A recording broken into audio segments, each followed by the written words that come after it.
James Smith à Montréal. On était présentement en direction du bureau de Radio-Canada ce soir et un véhicule de marque BMW de couleur grise est passé devant nous à vive allure.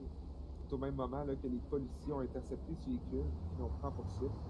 Une poursuite qui a duré environ 2,5 km pour ensuite prendre fin ici au coin de la rue. Les policiers ont fait un travail exemplaire. Là, aucun accident n'a été fait. Même en étant en vive allure, les deux passagers du véhicule ont été interceptés. Donc, on voit derrière moi là, qu'un des passagers est présentement menotté et va être probablement amené au poste. Je pense que c'est une histoire qui se finit bien. Ça aurait pu avoir de graves conséquences, mais toutes les personnes semblent en sécurité. On va aller faire une interview avec un des policiers. On est présentement le 11 janvier 2022. Là. Ce soir, il y a eu beaucoup d'actions au niveau de la ville de Montréal. On a eu un petit incident ce soir. Là. On s'en allait, moi et mes collègues, au bureau de Radio-Canada. Et on a eu un BMW de couleur grise qui est passé là, à vive allure devant nous. On a juste le temps de freiner. Ça aurait pu être très dangereux. On a fait un demi-tour, puis on a vu que les policiers étaient vraiment rapides au niveau de l'exécution. Là, ont tout de suite pris en charge le véhicule. On a pu se rendre sur place, puis on a tout de suite aperçu les policiers qui étaient en train d'intercepter le véhicule et de faire les manœuvres là, adéquates pour dans le fond, la prise en charge du suspect. Monsieur, est-ce que vous êtes d'accord pour dire que les comportements dangereux dans la ville de Montréal sont de plus en plus fréquents au niveau de la route, c'est dans les petits quartiers sur l'autoroute, tout ça? Ouais, absolument. Récemment, on remarque là, depuis à peu près 1 ou 2 semaines que ça arrête pas d'augmenter. Présentement, on était au plus haut que ça a jamais été, je pense qu'on pourrait dire. Ça a vraiment plus de bon sens. Puis c'est pas juste ces crimes-là, en fait, là, on remarque tous les crimes présentement sont en hausse.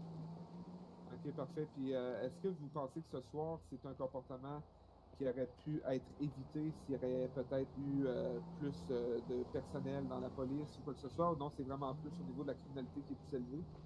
Non, c'est vraiment au niveau, je pense, de la criminalité qui est plus élevée, là. La police, présentement, c'est sûr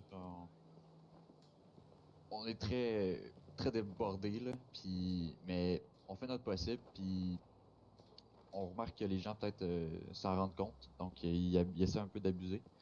Ok. OK, parfait. Puis ce soir, j'ai vu, là, ben, c'est sûr que d'habitude, on n'est jamais sur les lieux des incidents. Là, on est tout de suite par l'après, mais on était directement sur les lieux et qu'est-ce qui s'est passé. Puis on a vu que vous aviez vraiment une rapidité au niveau de l'exécution.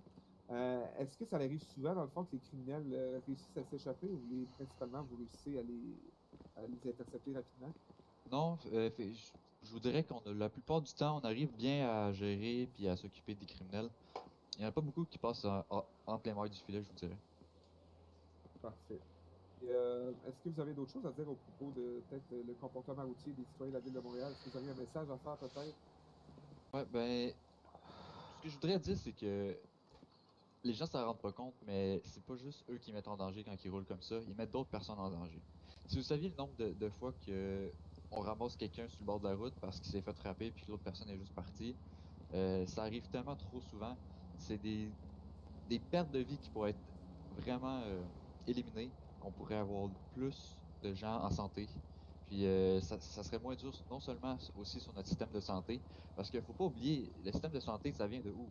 Ça vient de nos impôts. Fait que Effectivement. si les gens Vraiment commencent à rouler vite, ben c'est pas juste eux, c'est pas juste ça va créer des problèmes dans le futur. parfait. Donc, merci beaucoup pour le temps que vous avez accordé ce soir et encore félicitations à vous et toute votre équipe, là. Je pense que vous assurez vraiment une sécurité routière exemplaire au niveau de la ville de Montréal. Donc, on va faire un suivi au niveau de qu'est-ce qui est de la prudence sur la ville de Montréal. Donc, merci à vous, c'est James Smith, Radio-Canada Montréal.